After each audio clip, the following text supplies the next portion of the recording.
Kulukutukala sengkhona sengiphathi kuyona channel yakhe hamba phambili keso mina uveza ngintuthu ngakho malo bathi ilasibona magumede mhlawumbe umuntu usemusha la ekhaya uzophinde ngicela enze sure ukuthi uyasubscribe ungakhohlwa ukucomment nokulike kanjalo futhi nokushare kwikhona okukhulu kunakho konke bafethu mangabe sithi zakhala lapha na kungizwe umva kamchunu lapha nasibheka insizwa lapha nomchunu lapha esifaka zonke enyameni kwinsizwa ekhipha ingoma eyihithi eshisa ikhotha laphana enkundleni zokuxhumana kanjalo nakulo zonke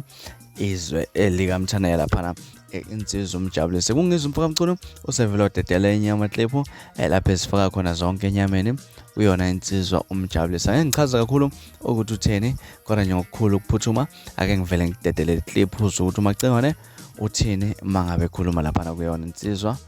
uMjabulisi naye clip ningakhohlwa ke ukusubscribe nokulike kanjalo futhi nokushare kwikhona okukhulu kunakho konke bese nangilandela ku Facebook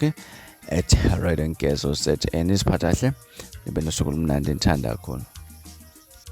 awutshonele ngidlalela ukuthi icule kahle phela kodwa ngalokho isivezele ubuso bawo la ufuna ukuzizwa phela yive lento nentshebe mayaya silapha ungathi usebenza tshela nje into uMjabulisi ukuthi lento siyafela abantu egqoza ama-fake ama-airport ama-fake akanga-post please nani madodana masale uhlobekise iy'ngane please sise-Cape Town asidlulayo